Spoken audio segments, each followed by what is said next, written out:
देखिए, आज हम भारतीय न्याय संहिता पढ़ेंगे। आज हम भारतीय न्याय संहिता पढ़ेंगे। देखिए ये जब आईपीसी बनी थी, कब बनी थी? 1960, यानी 1960 में बनी थी आईपीसी। कब बनी थी? 1960 में। और किसके बाद में बनी थी?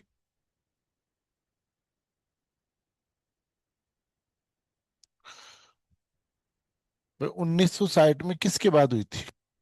इससे पहले 1950 उन्नीस सॉरी सॉरी 1860 में बनी थी। और 1857 में क्या हुई थी? क्रांति हुई थी। हुई थी। वे 1857 में एक रेवोल्यूशन हुआ था, आजादी के लिए लड़ाई हुई थी।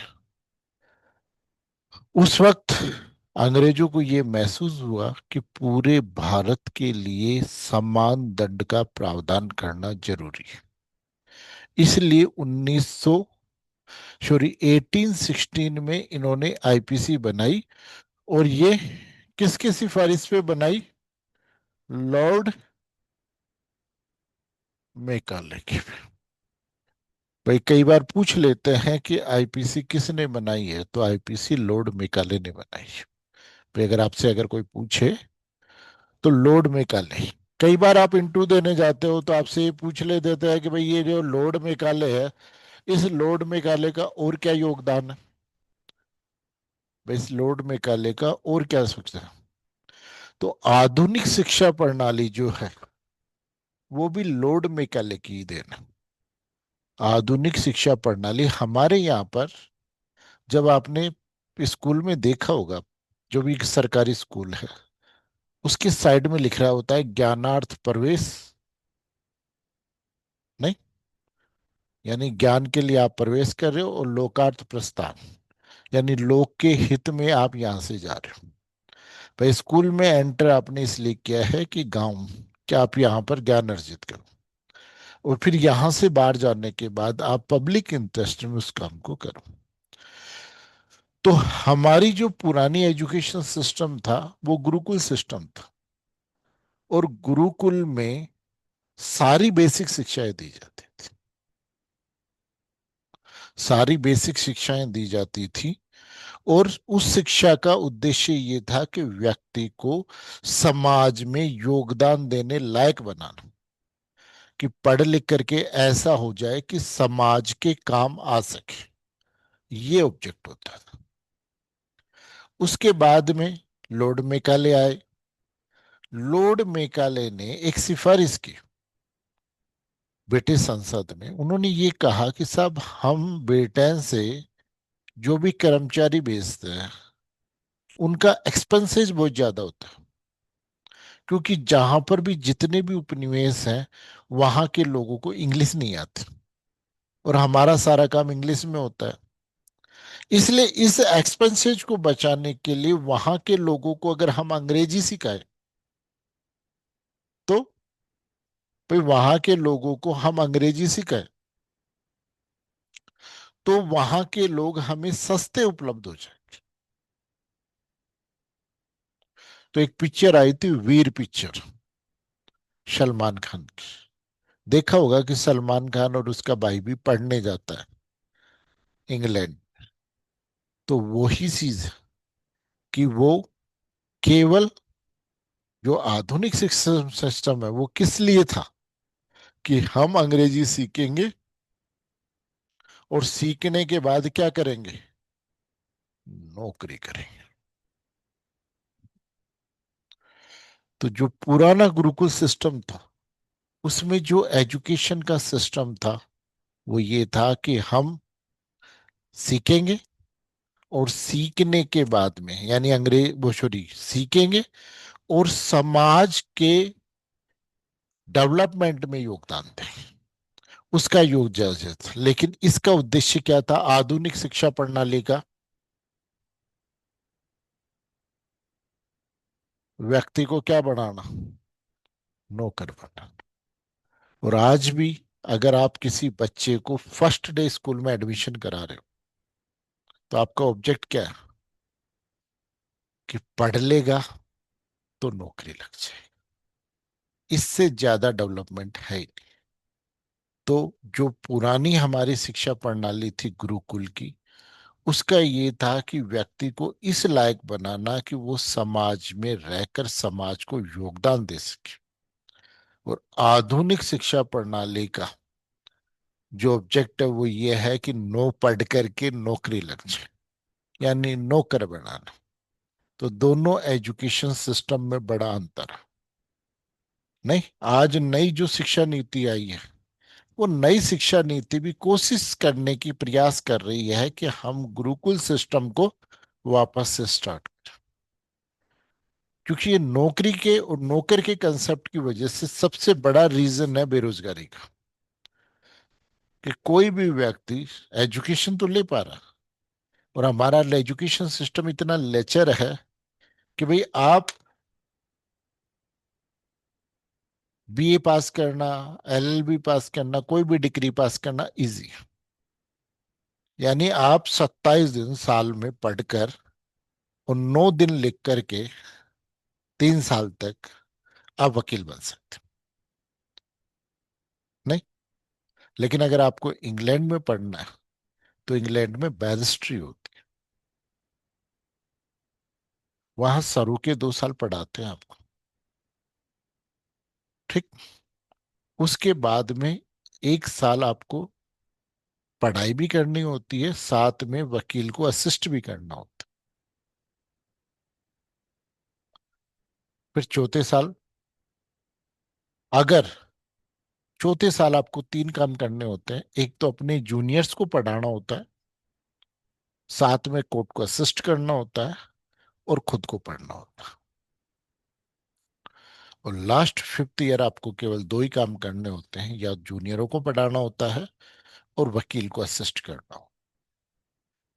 जिस दिन आपके पेपर हो गए, डिग्री जब मिलेगी जब जिस वकील के अंडर में आपने प्रैक्टिस की है वो इस बात का सर्टिफिकेट दे दे कि ये आदमी नौकरी करने लायक है, यानी इसको डिग्री दी जा सकती है, तो ही डिग्री मिलेगी।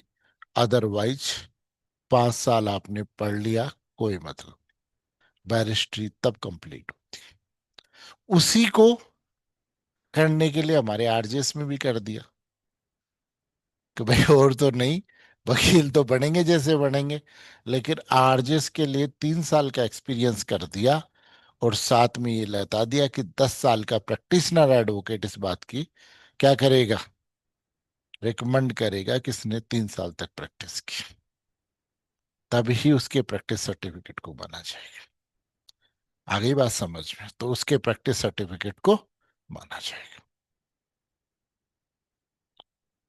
अब तो इसलिए वो उसका जो मेकाले हैं उनका योगदान भी आज की जो एजुकेशन सिस्टम है, जो किसके बेस पे है, कि हमें क्या बनना है।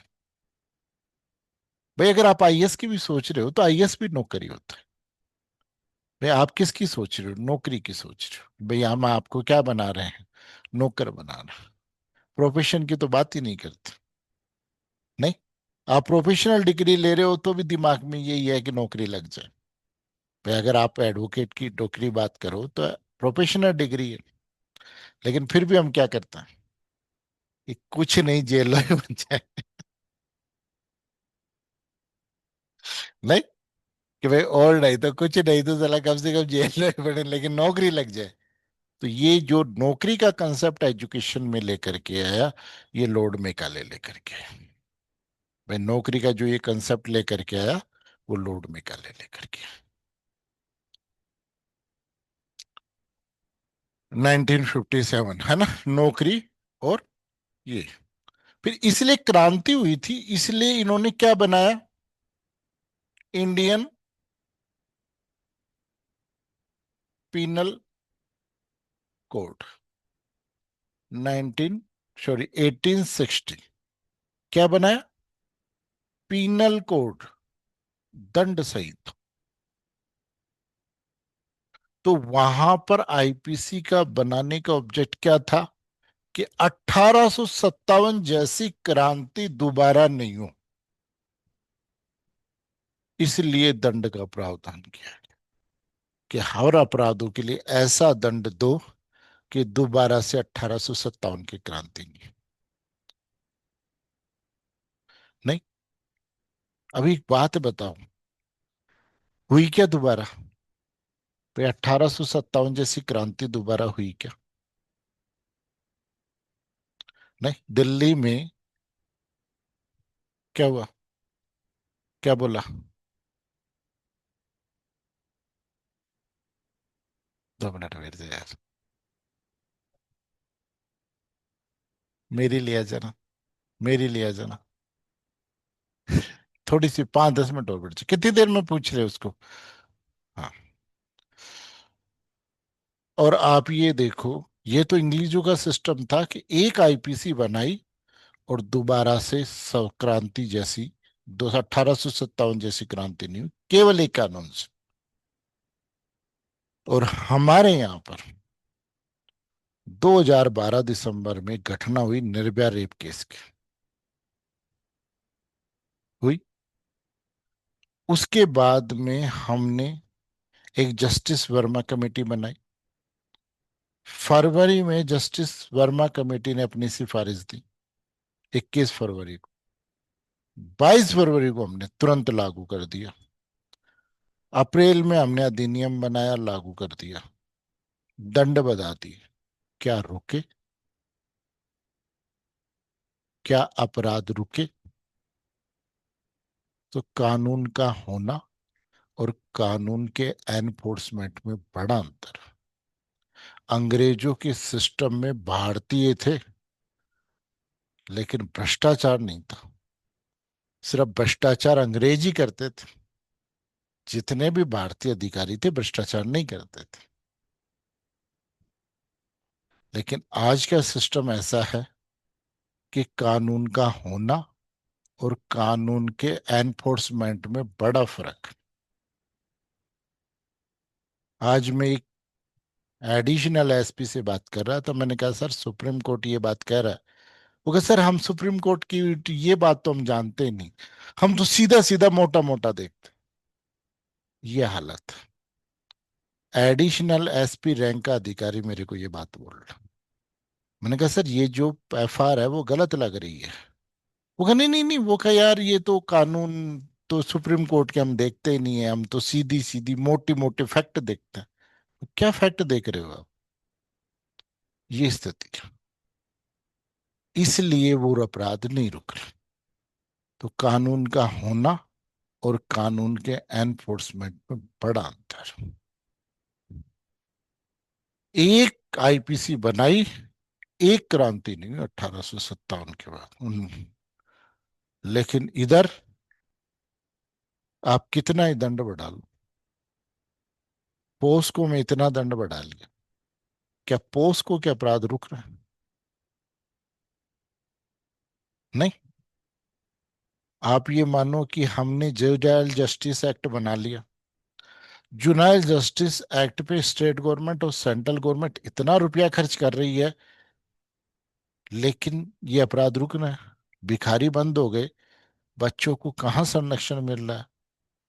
आप ये देखो जामडोली के अंतर्गत अभी कुछ बच्चे मारे गए। तो कानून का होना और कानून के एनफोर्समेंट में बड़ा अंतर है। और हमारे यहाँ पर सबसे बड़ी दिक्कत है कानून के एनफोर्समेंट की। जिसके पास पावर है वो कानून को अपने अकॉर्डिंग इंटरप्रिटेशन करता है और उसके अकॉर्डिंग यूज करता है। नहीं, ये सिस्टम चल रहा है, इसलिए कानून बनाओ या कितना भी करो, जब तक उसका एनफोर्समेंट सही नहीं होगा तब तक बात नहीं माने। अब आप ये देखो कि ये इसका उद्देश्य क्या था? दंड देना था। क्यों? कि दोबारा 1857 जैसी क्रांति नहीं होनी चाहिए। अब हमने 2023 में वो कहा नहीं नहीं, वो कहा उस वक्त तो दंड देने के लिए बात कर रहे थे हम, आजकल रिफॉर्मेटिव थ्योरी पर काम कर रहे हैं। हम किस पे काम कर रहे हैं? रिफॉर्मेटिव थ्योरी पर काम कर रहे हैं, पनिशमेंट की, सेंटेंस की रिफॉर्मेटिव थ्योरी। और रिफॉर्मेटिव थ्योरी ये कहती है कि अपराधी से अपराध को दूर किया जाना चाहिए, न कि अपराध को। इसलिए हम ये जो दंड है इसको हटाएंगे, और उसकी जगह हमने बनाया भारतीय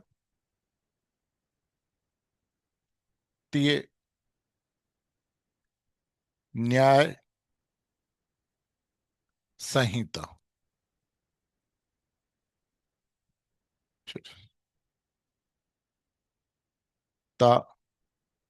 2023, भारतीय न्याय संहिता 2023।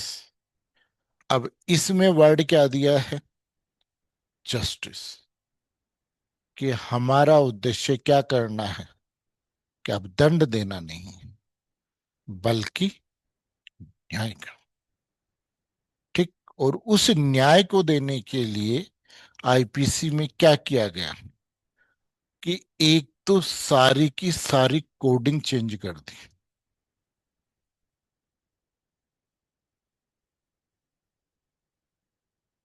सारी की सारी कोडिंग चेंज कर दी।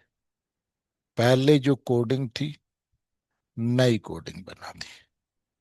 तो आप ये सोचो कि जो व्यवस्था इतने सालों से चली आ रही है, अगर उनके आप सेक्शन से चेंज करोगे तो कितनी दिक्कत वाली बात। आज सारे एडवोकेट कुछ को छोड़कर सारे के सारे जब बीएनएस लग के आती है तो ये पूछते हैं कौन सी धारा का है, कि बीएनएस नहीं, वो आईपीसी की बताओ। ये स्थिति हो रखी कि पढ़े लिखे एडवोकेट भी अनपढ़ के बराबर कर दिए। भाई आपको जो भी चेंज करना था कर लेते, मनाही कहाँ थी। बस शर्त ये थी कि भाई आप सेक्शंस में अमेंडमेंट कर देते, कोडिंग तो कम से कम वो ही रख लेते।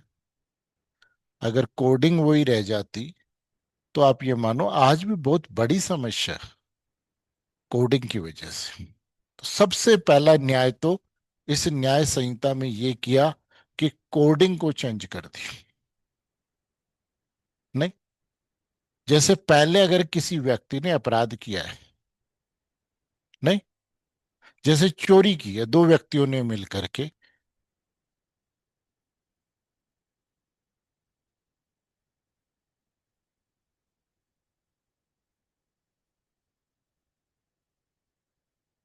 नहीं, ये लगता था। नहीं। अब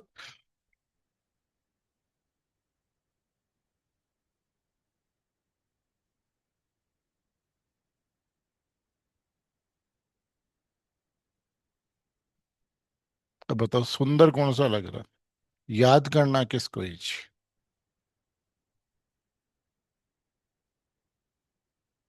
तो कानून का होना और कानून के एनफोर्समेंट में बड़ा अंतर।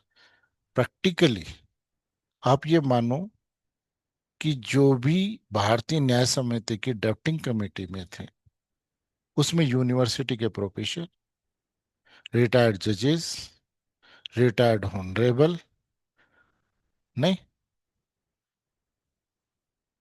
वही है, फेमस एडवोकेट, सारे के सारे।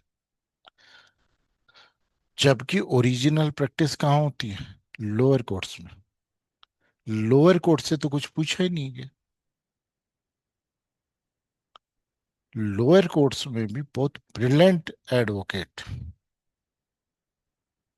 जैसे जयपुर शहर के कई एडवोकेट ऐसे हैं, जब वो आर्गुमेंट करते हैं सिविल की क्रिमिनल की, मैं भी खड़ा होकर के सुनता हूँ, इतने इंटेलिजेंट। और बाकी तो लाला वाले तो हैं। लेकिन रियलिटी में ये है कि जयपुर बार के अंतर्गत कुछ एडवोकेट्स, सभी नहीं, कुछ एडवोकेट्स इतने वो होते हैं कि उन्हें देख करके भी रेस्पेक्ट आती है। इतने इंटेलिजेंट, इतनी मेहनत करते हैं। उनको अगर आप लिया होता तो कम से कम नीचे की कोर्टों की स्थिति को पता होता। फिर पुलिस ऑफिसर्स को लेना चाहिए था, क्योंकि इन्वेस्टिगेशन तो वही करते हैं। और वो पुलिस ऑफिसर भी कौन से ले लिए? वही आईपीएस रैंक के, जिन्होंने केवल पेन ही चलाया। लॉ एंड ऑर्डर तो कांस्टेबल मेंटेन करता है। उससे पूछो कि क्या परिस्थितियों में हमें क्या करना चाहिए। नहीं, सारा का सारा कानून चेंज करके अपने आप को ये कह रहे हैं कि हम डिजिटलाइजेशन कर रहे हैं, हर चीज को डिजिटल कर रहे हैं। लेकिन उस डिजिटल के कानून को आपने इतना टफ बना दिया कि वो डिजिटल डॉक्यूमेंट्स को प्रूफ करना साबित। नहीं, अभी अजमेर का एक केस था, पूरे बाजार के अंतर्गत वीडियो रिकॉर्ड हुई है, लेकिन कोर्ट में वो वीडियो प्रूफ नहीं हो पाई, क्योंकि 65 का सर्टिफिकेट नहीं था उसके साथ। तो आप डिजिटलाइजेशन को इतना टफ बना रहे हो साबित करना, और हर चीज को डिजिटल से जोड़ना। उसके लिए मैन और मशीनरी दोनों चाहिए।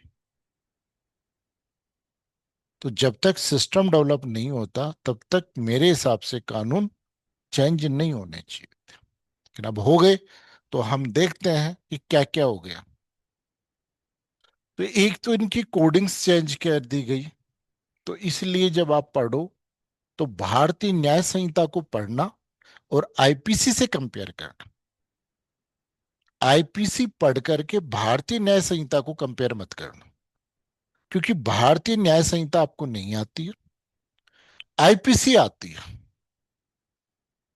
तो आईपीसी को आप बीएनएस से कंपेयर कर सकते, लेकिन बीएनएस को, सॉरी, बीएनएस को आप आईपीसी से कंपेयर कर सकते हो, लेकिन आईपीसी को बीएनएस से कंपेयर नहीं कर सकते। इसलिए जब पढ़ेंगे तो हम बीएनएस पढ़ेंगे और साथ में आईपीसी को कंपेयर करेंगे। फिर साथ में हम क्या करेंगे? आईपीसी को कंपेयर करेंगे। ठीक। फिर उसके बाद में इन्होंने कुछ अपराध ऐसे थे जिनकी जरूरत नहीं थी, उन्हें हटा दिया। जैसे आईपीसी में 497 एडल्ट्री, जार कर्म का अपराध क्या था? सुप्रीम कोर्ट ने अनकॉन्स्टिट्यूशनल डिक्लेयर कर दिया। 497 अनकॉन्स्टिट्यूशनल डिक्लेयर होने के बाद, जार कर्म को अनकॉन्स्टिट्यूशनल डिक्लेयर करने के बाद इन्होंने भी हटा दिया। बहुत बढ़िया बात है। नहीं, फिर हम बात करते हैं सेक्शन 377। 377 केवल पार्टली अनकॉन्स्टिट्यूशनल हुई थी, पूरी अनकॉन्स्टिट्यूशनल नहीं हुई थी। 377 पार्टली अनकॉन्स्टिट्यूशनल हुई थी, 377 अनकॉन्स्टिट्यूशनल कंप्लीटली नहीं हुई थी। लेकिन कमेटी ने 377 को भी हटा दी। अब मेरे पास एक स्थिति आई, कल परसों मेरे पास एक थानेदार का फोन आया, उसने मेरे से पूछा कि सर एक बात बताओ कि एक गाय है और एक व्यक्ति गाय के साथ रिलेशन बना रहा है और उसका वीडियो वायरल हो गया, कौन सी धारा का अपराध होगा? हो गया क्या? क्या रहा? इससे चालू होगा क्या? चल ठीक है, थैंक यू।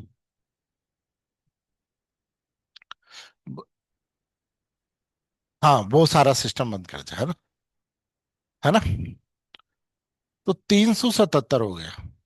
अब आप बताओ, जब 377 अनकॉन्स्टिट्यूशनल हो गई तो पनिशमेंट कहां से दोगे? फिर मैंने उसको कहा कि भाई गोवंश अधिनियम है, उसमें उपपत्ति का सेक्शन है शायद 4, मगर उसको देखना और वहां कवर कर लेना। अब एलजीबीटी क्यों के संबंध में तो इन्होंने अनकॉन्स्टिट्यूशनल कर दिया था, बाकी सबके लिए तो कॉन्स्टिट्यूशनल ही था। नहीं।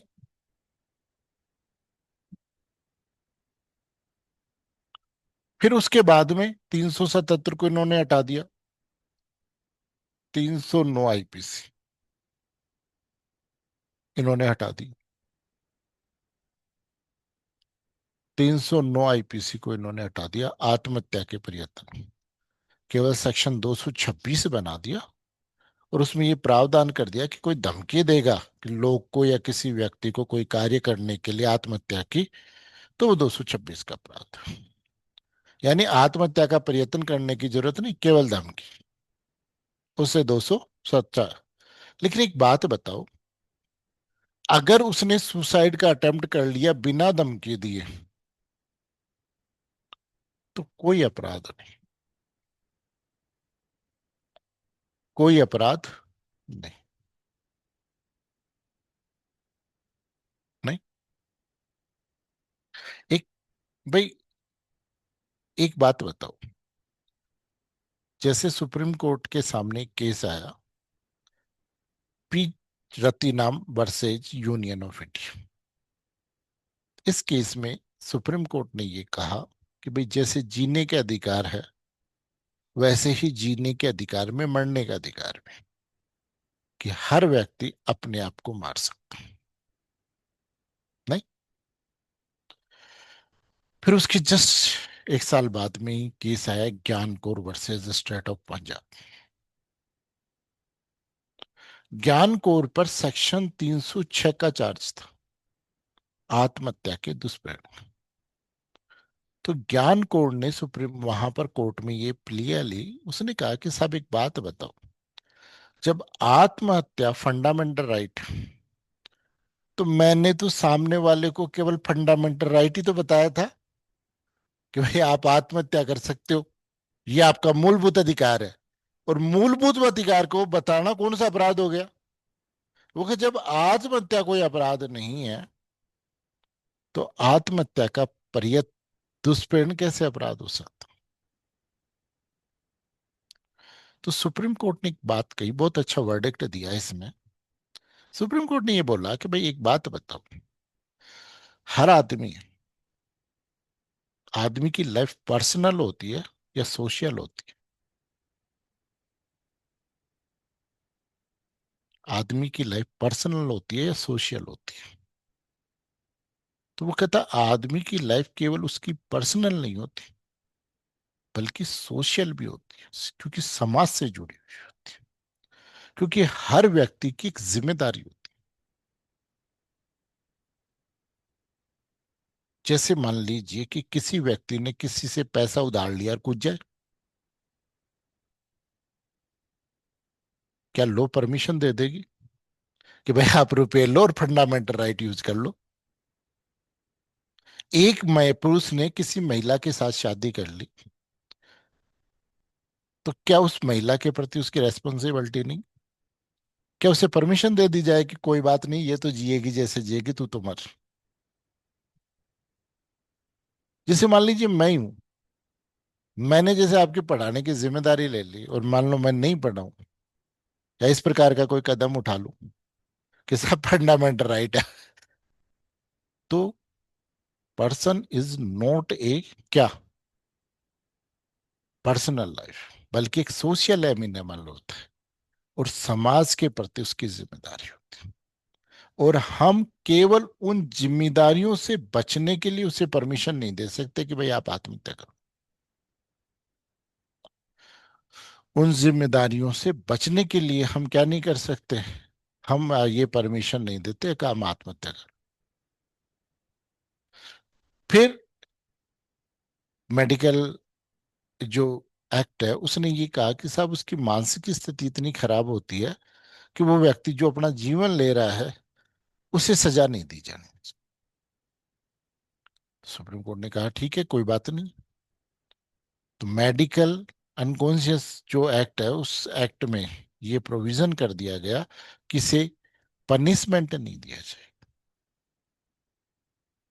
लेकिन दोष सिद्धि तक तो बना नहीं किया, कन्विक्शन तक तो। पे दोष सिद्धि के बाद पीओ का लाभ दे दो, उस व्यक्ति से सामुदायिक सेवा करवा लो। कोई बात नहीं, वो कब मर रहा था, कोई नहीं, हॉस्पिटल की सफाई कर, बढ़िया है जी, और सफाई करता रहे हॉस्पिटल की। आगे बात समझ में? तो 309 को इन्होंने हटा दिया और उसकी जगह केवल इतना कर दिया कि सरकार को अगर आप धमकी दे रहे हो और उस प्रकार का काम कर रहे हो तो 226 में वो चीज अपराध। फिर इन्होंने एक अपराध था ठग, सेक्शन 310 में, उसको हटा दिया। ठग को इन्होंने हटा दिया। फिर उसके बाद में 311 था, जिसमें ठग के लिए दंड देने का प्रोविजन किया था, उसको हटा दिया।